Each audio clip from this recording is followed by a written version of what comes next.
the more space that you give them, the more leaders you have step up in your organisation, which when we're not in the multi-level marketing space doesn't really make a difference to your business today, but every time we announce a new event, you've got those consistent people repeat purchasing their tickets, and you have a $25,000 week in, very quickly, because you've got like your top 5 people just buying their tickets instantly when the next event is released. So that's where you really want to make sure that, that's how you're managing the team, so that they can create success on their terms. It's not on you, and that is definitely what builds a strong team. Good. I like that. I mean, because I was just wanting to know the difference, but you added one thing and that just clicked. The minute you said franchise made more sense to me. Because I knew it wasn't really network marketing just from watching the film, but I mean videos. But it's a difference when you mention that. That's a good analogy. Cool. The other question I have, is there an annual fee every year that we have to pay? Because I know when I had another business, once a year we had to pay like a membership fee. Yes, every January, $99 US. Okay, so it's and what is that? $99 you said? $99 US, every January. That's due. Okay. And that's only for people that got started in the year before the September. So if you started in October, you wouldn't be paying an annual renewal in the January a couple of months later. You wouldn't pay it till a year later than that. And what that does is, people will take time out from their business, so they'll pause their monthly business subscriptions, but we're keeping all of their stuff, for them. So that really just covers, maintenance costs and things like that in the background, where somebody might not be actively running their business and they're not paying their subscriptions. It actually just keeps them active as an enroller without them paying their subscriptions if they wanted to take a year off or whatever it might be. So that pops up every January, and I think it's due to be paid the last month you can pay it is like April. They're very flexible. You've got at least 3 months to pay it. So. Okay. The other question I had too, minimum budget per month, for say for ads plus all the monthly charges that you mentioned to rent on applications and that you guys have in the background. Is it? I just want to get in a rough idea so I know what to budget. Because I just can't just keep throwing money left and right until I start making money. You know what I mean? Totally. Yeah, exactly. You want to come into it with your 90-day budget set. So what you are going to need, obviously, when you first get started, you'll choose either your M1 or your M7 fast track. You pick what level is right for you to play at. You'll have your $49.95 registration plus the business tools. So the first month, those business tools are $163, and then every month after that, they drop down to $153. The first month, you've got $49.95. which also includes one of the subscriptions. It's just $10 extra because of the registration fee. So month 1 is $163, every month after that is $153. You do need all of the tools to run your business. I would not bother not using any of them. Set your budget. I can't say to you, this is what you need to spend. You could come in here and say, I don't have any advertising budget at all. I'm going to do all free ads. And I'll say to you, that's totally fine, because we make good money from free ads as well, but just be really patient and just be prepared to do a lot of work on your free ads if you're not spending the money on ads. I think it's great to do both. I think it's really good to have a budget for some ads and do free ads as well, because when you're doing your free ads, that brings your cost per lead down. So at the end of the month, you can look at all of the leads you've generated and the total amount that you've spent, and you're going to have a whole bunch of leads in there that you've generated for free and a whole bunch that you've spent money on, but you can look at your average cost per lead, and that's some of the data that sort of by the end of your first 3 months you'll start looking at that sort of data, unless you're already really familiar with doing that and you'll do it right from day one. No, since I'm not familiar. So I can start off while I'm learning, because I don't want to be wasting my money on leads and all of a sudden nothing's happening because I end up, spending too much, and I'm thinking, oh my God, it's too much is coming out. Exactly. And if you said to me, I've got $1,000 a month to spend on advertising, I'd be saying, okay, that's great, that's very exciting. However, please don't go and throw it at something just all at once. I believe that you have to grow into your marketing. So I would say that's cool, but maybe put $100 a week on a Facebook ad. But you need to be tracking and measuring it. You need to treat it. You've got to treat your marketing money like it's gold. Even if you've got the money to spend. We have people that come here and they've already got a lot of money to put towards it, and it's the same process as those that come here with not so much of a budget to put towards it. Marketing, and you're literally going to be throwing money away because you have to learn the marketing. You've got to grow into it. Yeah. But as soon as you do have a campaign that's working really well for you, and let's say you're converting 30, 40% of your leads to the information, so 3 or 4 out of every 10 leads is going to the information, that's a good quality campaign. It's worth spending more money on it. So we say put more money on what's working and then tweak and change and edit or get rid of what is not. Trainings. Yes, yep, exactly. So marketing training is a big part of what we do. Sometimes you will get all of that information from, let's say you're running an ad on Facebook, you're going to get all of that data in Facebook, like in your ads manager area of Facebook. You'll get all of that data in there so you can see how many days my ad's been running, how many leads I've got, how many impressions I've got, and what my cost per lead is. So you're going to be wanting to look at that every day as you get used to running that campaign. And then other ads that you'll have, they will go to one of your websites. So the website system that we use tells you, oh, this lead has come from this particular ad campaign because it's got a dedicated place for it to go. And it will tell you that 50 people have viewed that particular website. You know that that's from that ad. And 5 people have inquired. So you get all your conversion. So, and your first 90 days is really a lot about learning about that. So you're kind of running by the seat of your pants, for your first sort of 90 days. But that's why we say just get your first ad campaign up and running, learn how it works, get on the phone and start talking to people, and then move on to your next advertising campaign. You don't need to be obsessed with the numbers here. At the end of the day, the most important thing that you've got to do here, there's 2 things. You've got to work on yourself every day. You've got to use your programs that are in the M1 and M7 every day, and you've got to put people in front of the information every day. That's literally the commitment that you need to make to your business. There's going to be other things. You'll have emails, you'll have follow-up calls, you'll have social media updates, train your team, things like that. But if you were really pressed for time, and things happen in life, right? Like you could be coasting along in your business with a family member and you've got to help out, and people can freak out, like, how am I going to run my business around this? And I say to them, every day, do some of your PD, and every day put people in front of the information. And if you don't look at your ads for a few days, your business is not going to, burn to the ground. So they're the 2 priorities, and you will learn all the other stuff along the way. And then if you treat it as seriously as you need to, just to make sure that you're not wasting your marketing money. I mean, we make really good money here with the profits that we have in the products. 1828 on an M1. So that's why I got excited. Yeah, so we can afford to spend money on marketing, but that doesn't mean that we need to spend any more than we have to. If you can look back in 6 months' time and go, yeah, I've been able to finance my business, I'm making sales, and you're starting to see how many sales a month you can convert, then you can go, okay, cool, I'm making 3 sales a month, and I know that doesn't sound like a lot, but if you're at the M7 level, you've got 5,000 on an M7 and 2 lots of 1828 on an M1, let's round that to like 9,000 for the month.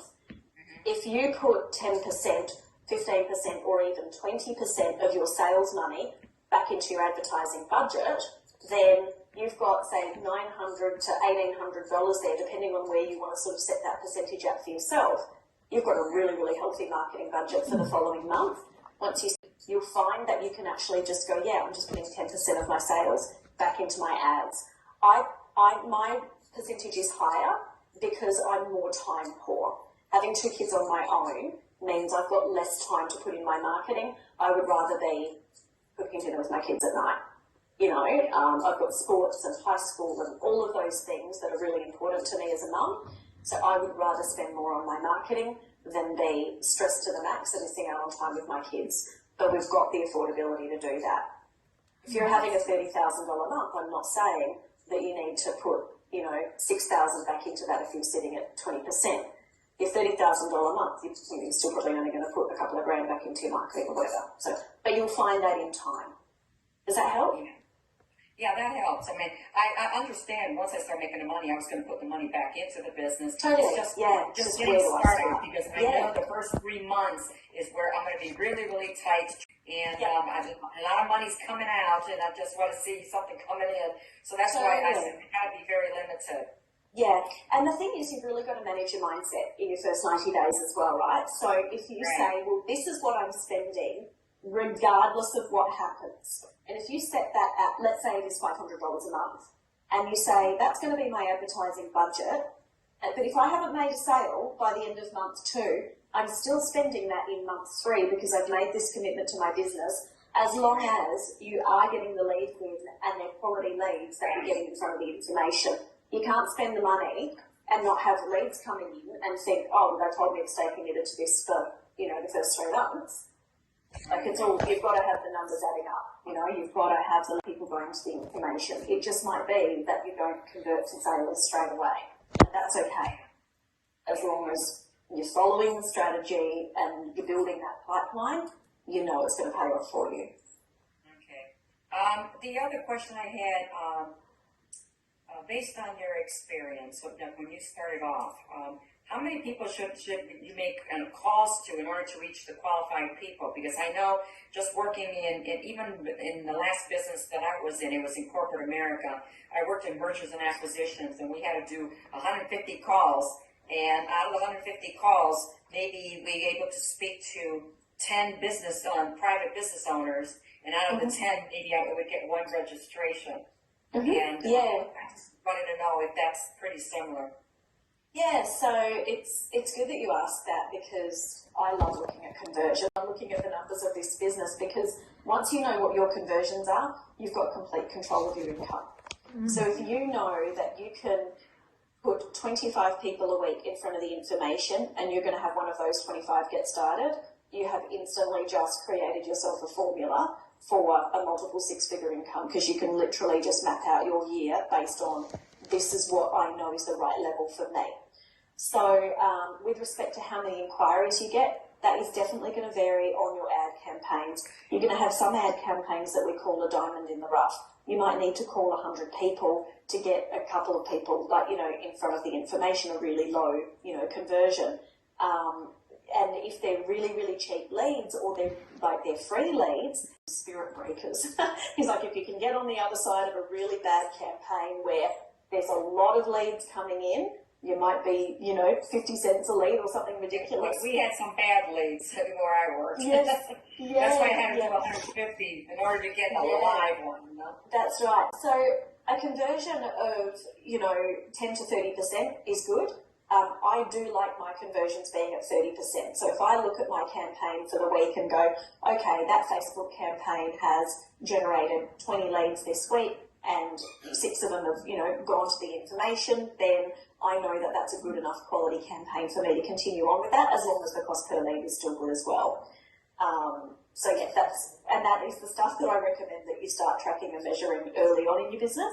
So the way that I do that is... That's what I want to learn more is the marketing. Yes, is let's say I've got 5 ad campaigns running. I still have a diary that sits on my desk. I have everything in my Google Calendar for my appointments and things, but my tasks and my to-dos and tracking and measuring and things like that is all on paper, and I'm really old school with that. So on my Sunday page of my paper, it's like a full-size, day to a page diary. On my Sunday page, I'll list out all of the campaigns, and the first column is a tally of how many fresh leads each campaign has brought in that week, and then the second column is how many of those leads have gone to the information, and that's where I like to see that 30% conversion. But I do know that that is high. I know that some people run at a 10% conversion, a cheaper cost per lead, and still make really good sales. So you'll find that for yourself. You just want to know where you can get your better leads. Okay. Totally, yeah. And I got to be able to get the right niche, and there's a lot of stuff on there. Because I remember studying it a little bit here and there, but never went full blast because, like I've mentioned, being with my mom, I just couldn't do it. I just couldn't. I just had to work a regular part-time job in order to be able to survive. Correct. So, yeah. And then the last job was after my mom passed away last year. I ended up getting the full-time job with the mergers and acquisition, and that's where I learned. And I wanted to learn about mergers and acquisition because I said down the road, I said, you never know, what other what I'm going to do for myself. Other business I want to do on the road, down the road, and understand more on how that works. And also, it helped me get more quick on making calls, putting notes in the CRM leads. And get all the rejections and so forth, and how to try to tailor all that. So it got me ready for the next. Good. The next business I wanted to do. And now it's for you. Right. And I got let go from that out of the job, and I said, I couldn't do it anymore. I said, it was too stressful. I wasn't getting paid my worth. And so right now I'm just filing for unemployment right now. And I said, okay, I got to figure out what I'm going to do for next year. I still have to find another job because I do need some income coming in regularly until I can build a business and bring in some leads and start making some income. And then I can drop it. Even if I get a full-time job for 3 months. I said, exactly. Like you want to know that you've got the stuff handled that you need to, but also have that motivation to make sure you don't get comfortable in that environment, that you don't prioritize, running your business. And I make enough money here to cover my expenses. Trust me. I want to do this full time. I want to do this full time, but so January. And if you put a 3 to 6 month plan on that, then that is extremely doable. Just to to build that consistency for yourself, and all of that kind of thing. Make sure you're just on top of all your personal matters and stuff like that, and then you can just really hit the ground running. So so niche marketing is obviously a big part of what we do. 6 months to a year, realistically. You can hit a 6-figure income your first year. I did 152 my first year, but I didn't feel like that was going to happen when I was in month 1. Certainly anyway. Right. And then what am I going to do? Look back and wish that I actually knuckled down and just got through that 6 months. And I was in pain financially at the time, So I was like, well, this is just going to add to my pain, powering through it. But at least I'm going to be able to start seeing some wins and some results that, is going to turn the situation around that I had to. So I've been in worse situations where I lost everything when I got laid off in 2009 after the stock market crash. I lost everything. I mean, my retirement, my savings, credit cards, home, everything. And had to start all over again. And so just being laid off with this, I go, this is nothing. I had it worse. I've had worse, totally. Yeah. So I don't panic. I says, I can do it. I've done it before. I got myself out of it. I just have to be patient. My problem is patience. Just give it the time that it needs. But there's absolutely no reason that get through that first 3 to 6 months, and the second 6 months is a whole lot prettier, I can promise you. Okay, let me see. I got what questions I had here. Also, the other questions I had was, how did you create your niche market? Because I know I have like 3 of them, but can you do 3 different niches, or do you have to stick only to one? Totally, you can have as many as you like. So, so you'll start with You're going to have that marketing campaign for each niche, right? Yeah, exactly. So in our website template system, you'll have your master website. So you'll create a name, for your website. You'll have that master template going, and then you'll create lots of little offshoot, your domain name /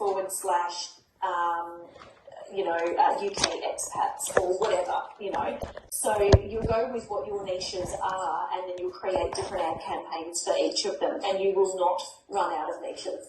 And that's when you get your ad in alignment with, like, your text in your ad, in alignment with the images in your ad, in alignment with the audience that it's going in front of, then it all meshes together beautifully, and you are speaking to people and they're saying, my life sounds exactly like yours. There was something in your ad that sounded exactly like me. And that when you start hearing that from your inquiries, that's when you know you're really getting good at the whole niche marketing thing. So, yeah. We're using a lot of Google AdWords in order to be able to capture your niche. Has that changed, or is that anything, or is it new now that's been going on? Yeah, Google advertising, absolutely. You can do that. Facebook is, obviously definitely a great place for niche marketing as well. LinkedIn is great when it comes to more of the career niche marketing. But a lot of it is also to do with the terminology that you're using in your ads to connect with people it's wording that they're going to understand. So, yeah. And once your initial setup is done, the majority of your work in the business is done in the marketing space and calling people. So that's where. Because I know it's going to take me some time to put together my website and try to figure out my niche and all that stuff. I said that's going to take. Well, you will just pick one. You just start with one and run with that, and then add the next one on. So rather than trying to work out what all of your 10 campaigns are going to look like and where they're going to be and what the words and pictures are, you just start with one, get that up and running so that you can be talking to people, putting leads in front of the information, and then you move on to the next one. All of that. Do you have one unified coaching and training? How do you mean? Do you have it all the coaching and training? Is it placed in one on spot in any of our back office or website? Yeah, so all of the training videos and all of the setup steps and everything, they're all in the back office. So there's 8 setup steps. You'll go through those systematically. You'll do one-on-one training sessions at about 3 or 4 points throughout that process to be able to make sure that, we check over what you've done, make sure your website's working, make sure you understand what is in the next section of training so that you can go ahead and implement it in your own time. So we actually guide you through those setup steps, and they all live in your back office. And then in a couple of months' time, you might want to just revisit them again and just go, okay, make sure I did cross all my T's and dot all my I's. When you've got past that phase and you're in the phase of just placing your ads and calling people every day. Then the ongoing support and training, those Zooms that we have throughout the week that everyone jumps on at the same time, you just go into the back office, you click on it's called Direct Line Plus, click on that button, that takes you into where all of the training calls are stored. You've got a library there from all of the previous week's calls, but then you've also got the live calls that are popping up each day as well. How many events do we have, and how many months or years does it take to attend your first event? Because I know it's quite expensive if you're trying to put money to trying to build a business and trying to get ads. I'm just curious, how long did it take to get to the... Well, that's up to the individual. Some people, my first event was in Hawaii, so I flew from Australia to Hawaii for my very first event. Some people are lucky that they've got an event, closer to home early in their days. It just is what it is, yeah. So the next event that we have is what we call Super Saturday. So it's a one-day training event, and that is on the Gold Coast in Australia, and that's February next year. So that one's coming up close by. We do that once a year. So the last one was January at the start of this year, and the next one is February at the start of next year. So we've got that one. And then the next big conference event that we have is a Sovereignty Live event. So that's the 5-day Wealth Creation and Money Mindset Conference. That's $7,950 US. It's got a $5,000 profit on it.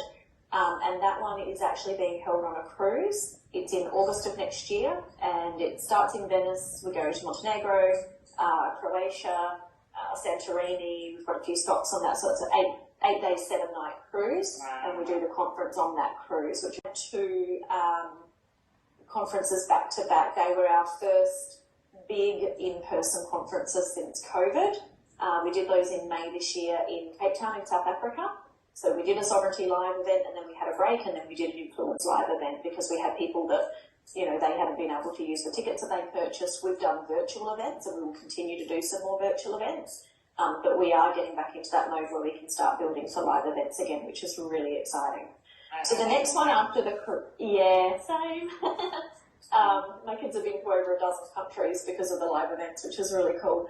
The next one after the cruise will be an Influence Live, and we may do that as a land-based event. So that may be, 6 months later, and it might be, we were doing big events in Thailand. We had 650 people booked for our last event in Thailand, and COVID shut us down 13 days before we were due to start.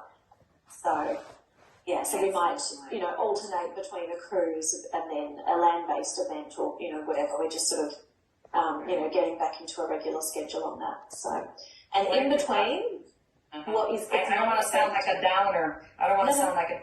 What if we still end up, going into a war because, all this stuff, and it's so close to those areas where, where you guys are.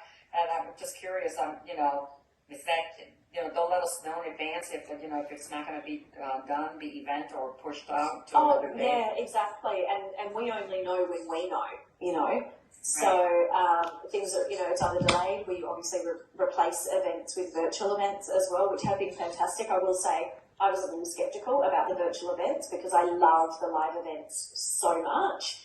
Yes. I would literally map my family holiday schedule around what live events we were going to.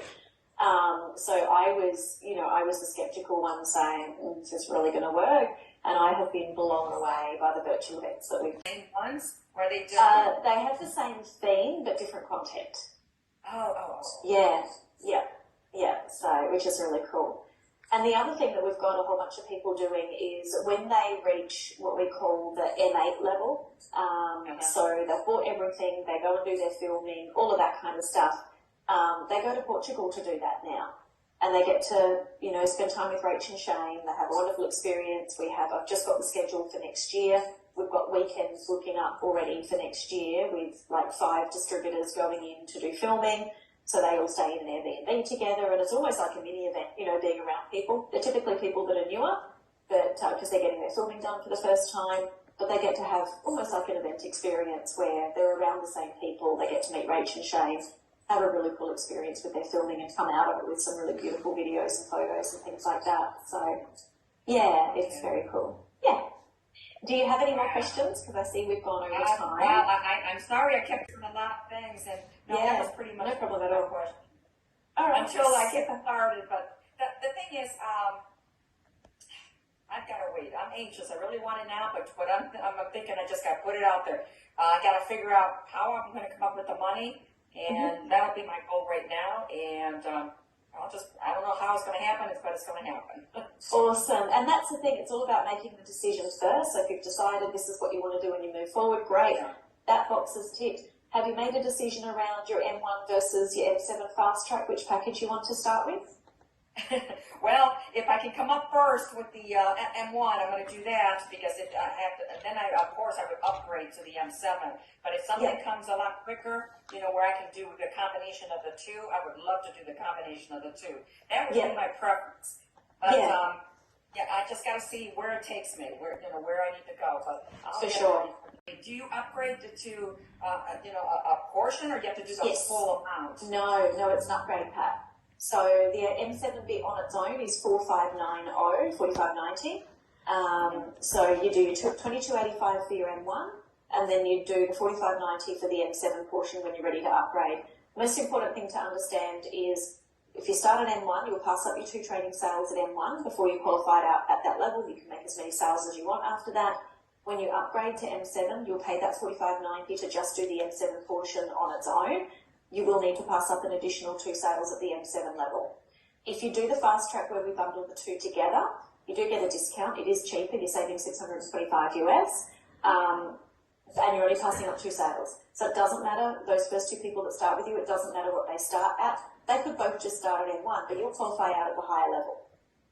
Great, do it. If you don't, run your business at M1 and upgrade later.